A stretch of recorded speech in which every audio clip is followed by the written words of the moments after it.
Nós somos o grupo 6 e hoje vamos falar sobre nossas ferramentas escolhidas. Lembrando que a gente é do tema imagem e vídeo, então as ferramentas que a gente escolheu são relacionadas a isso também. Eu vou fazer um overview sobre as ferramentas e depois a gente vai aprofundar nas 3 relacionadas. Mas basicamente as escolhidas foram Processing, TensorFlow, GIF API, Random Image Generator, InSpotBot, P5, Canvas e StyleGAN. Vamos começar pelo Processing. Processing é uma linguagem de programação de código aberto em ambiente de desenvolvimento integrado, construído para as artes eletrônicas e comunidades de projetos visuais. Seu objetivo é ensinar noções básicas de programação de computador em um contexto visual, e para servir como base de cadernos eletrônicos. Vamos falar um pouco sobre TensorFlow, que é a principal biblioteca de código aberto para desenvolver e criar métodos de machine learning. É um ecossistema abrangente e flexível de ferramentas, bibliotecas e recursos da comunidade, que permite aos pesquisadores levarem adiante o machine learning, facilitando o processo de treinamento e teste para que se tenha o reconhecimento de imagens e sua classificação.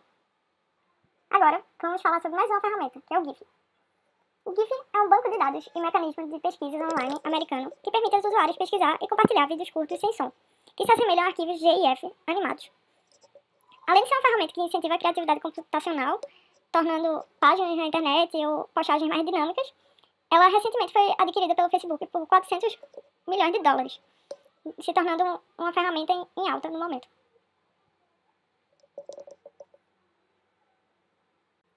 Outra ferramenta que trouxemos foi o Random Image Generator, onde para receber uma imagem aleatória, você só precisa escolher a categoria da imagem, o tipo de imagem e a cor predominante nela. E quando é apertado o botão de gerar, aparece uma imagem com todas essas classificações.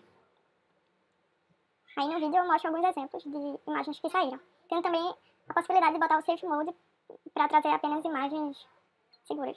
Opa! Vamos falar agora da última ferramenta que não foi selecionada. Ela é a inteligência artificial dedicada a gerar ilimitadas fontes de inspiração através de frases que enriquecem, que são completamente aleatórias e com textos aleatórios, com o intuito de passar a ideia de frases motivacionais e tal. E também tem o modo Mindfulness, que é basicamente o mesmo conceito, só que com vídeo e com a ideia de Mindfulness. We cannot be honest about lying to each other. We can just be honest about blaming each other.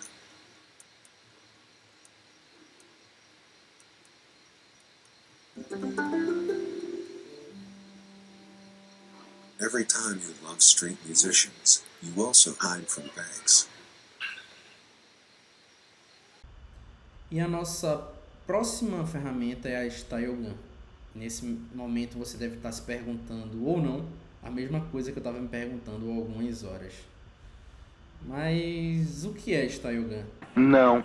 E para entender isso, a gente tem que fragmentar um pouco esse nome e pesquisar especificamente o que GAN significa. E foi a partir desse passo que eu comecei a entender o conceito. GAN significa, na verdade, Rede Generativa Adversarial. Mas o que seria isso? Explica muita coisa, né? Uma rede generativa adversarial é uma rede neural que é especialista em criar coisas que não existem no nosso mundo. Mas isso em qual sentido? Eu explico para vocês. Essa rede neural, ela se alimenta de diversos exemplares de rostos humanos ou diversos outros tipos de material, e a partir disso cria, por exemplo, rostos de seres humanos que nunca existiram e provavelmente nunca vão existir. Outro uso, por exemplo, é para a criação de textos baseados no estilo de algum escritor que esse escritor nunca escreveu. Ou até um pássaro com determinadas características presetadas por texto que também com certeza não foi Deus que criou. Então, a partir disso, a gente dá um passo atrás e tenta descobrir o que é a StyleGAN. E aí que toda magia se faz. O que uma StyleGAN difere de uma GAN normal? Então, a StyleGAN é uma ferramenta desenvolvida pela equipe de pesquisa da NVIDIA, que pode ser caracterizada como uma extensão da arquitetura GAN, que propõe grandes mudanças no modelo do gerador, incluindo o uso de uma rede de mapeamento para mapear pontos latentes num espaço latente intermediário e, a partir daí, promovendo uma possibilidade de mudança ou adição de ruído em cada um desses pontos especificamente.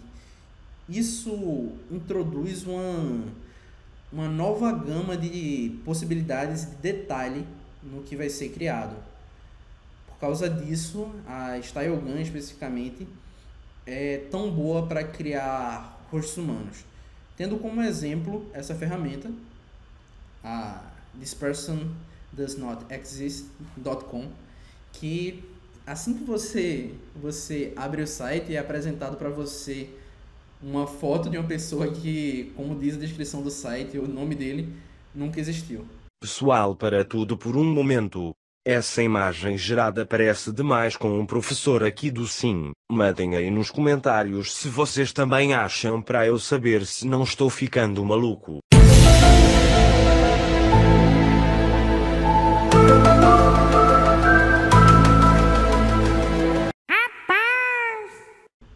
E sempre que você atualiza, outra pessoa é apresentada para você e essa pessoa também nunca existiu, assim como todas as outras que eu vou encontrar enquanto eu for atualizando a página.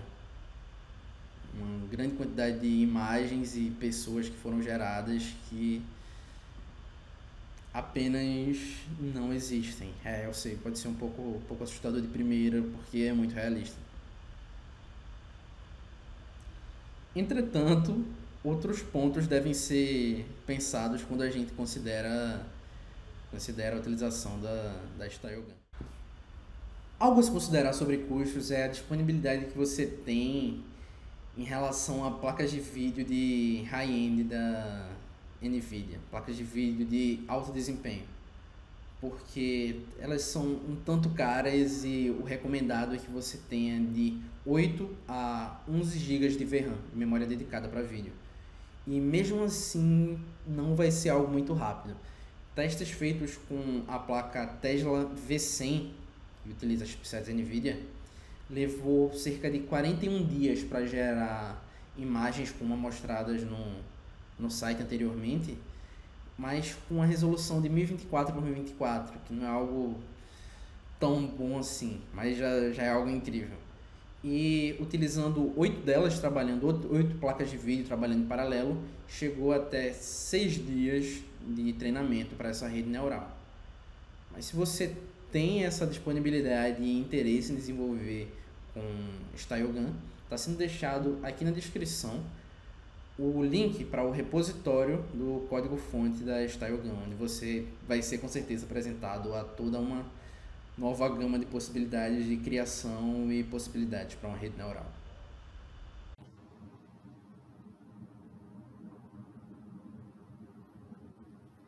Agora nós vamos falar sobre P5.js. P5.js é uma biblioteca open source de JavaScript focada em tornar a programação acessível para pessoas que têm interesse em produção artística. Ou seja, artistas, designers, educadores, estudantes, enfim, qualquer pessoa que tem interesse aí em alinhar tecnologia com produção artística.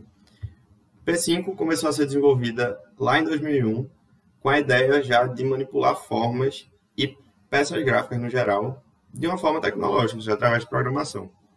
Porém, eles adotaram o JavaScript como linguagem por volta de 2013 só.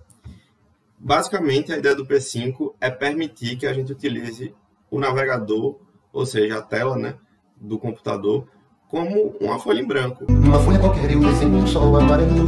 E aí a gente consiga rascunhar e colocar elementos em diversas posições da forma que a gente quiser. É possível também extrapolar isso, utilizando funções, algoritmos mais elaborados para fazer coisas interativas, jogos, enfim. Mas basicamente a ideia do P5 é que a gente consiga, utilizando HTML, né, o canvas que tem dentro do HTML, dispor elementos ali dentro da tela, né, dentro daquele escopo, e ir brincando com eles, enfim, da forma mais simples, da forma mais aleatória.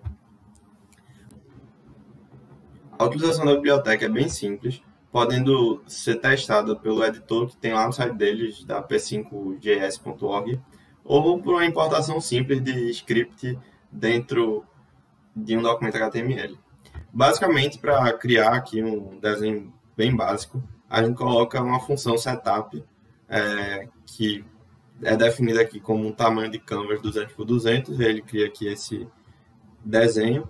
E dentro desse desenho a gente pede, através da função draw, para ele colocar uma cor de fundo, né? Um background, e depois para desenhar um círculo nessa posição aqui, através da função circle. Então, basicamente, em 8 linhas de código, ele define um tamanho de tela, né? Ou seja, um tamanho que vai ser utilizado para fazer o desenho, coloca uma cor de fundo e desenha um círculo. Aí isso aqui pode ser combinado de diversas formas com o algoritmo, para fazer vários círculos seguidos, um embaixo do outro, seguindo alguma regra matemática, ou enfim, e pode ir montando figuras das formas mais elaboradas, e enfim, que vão interagindo também com o usuário. Agora vocês vão ver alguns exemplos aí de utilização do P5 que são um pouco mais complexos, assim, bem mais complexos, na verdade, do que esse aqui, que basicamente é colocar um círculo em cima de um quadrado, né?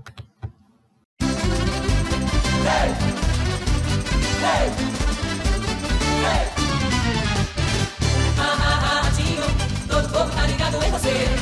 Ratinho, é a grande audiência da TV. Ratinho, ninguém sabe o que vai acontecer. Fica pé no bonito, coragem e saúde, ele traz muita alegria pra você. Fica pé no bonito, coragem e saúde, ele é o justiceiro da TV.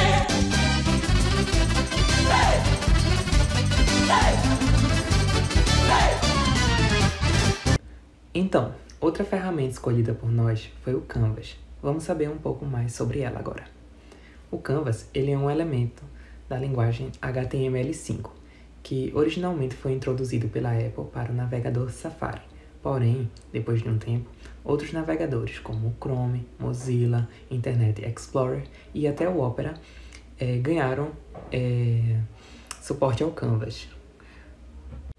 O Canvas em HTML5, na verdade, é apenas um container sem muitos atributos e especificações. Ela serve principalmente para delimitar uma área de renderização de gráficos, mas o trabalho de lógica, criação e animação é feito por meio de linguagens de programação dinâmica, que geralmente é o JavaScript. Ele também é utilizado para a animação de objetos, como podemos ver ao lado. É utilizado também na criação de gráficos de jogos, como o Tower Building Game, esse jogo que vemos aí acima. O Canvas serve também para a visualização de dados, realizado na forma de gráficos, deixando tudo mais fácil. Além do mais, consegue realizar a manipulação de fotos e processamento de vídeo em tempo real.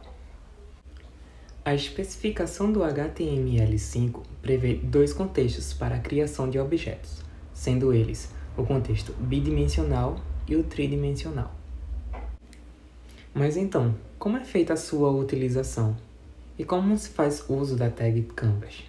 Aqui nesse exemplo eu vou mostrar como fazer de maneira simples a criação de um objeto.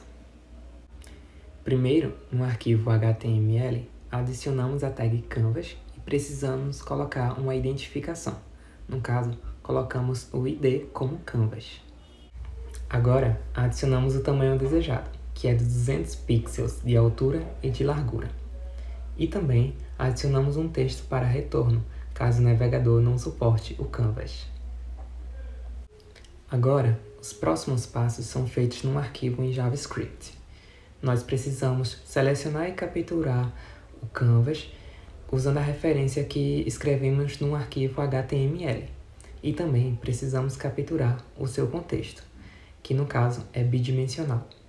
Já o retângulo é feito na segunda parte de código, onde o fill style faz com que ele tenha a cor verde, como está aí escrito, e o fill rect ele faz com que o retângulo seja posicionado no ponto 20, 20 e tenha uma largura de 150 e uma altura de 100 pixels.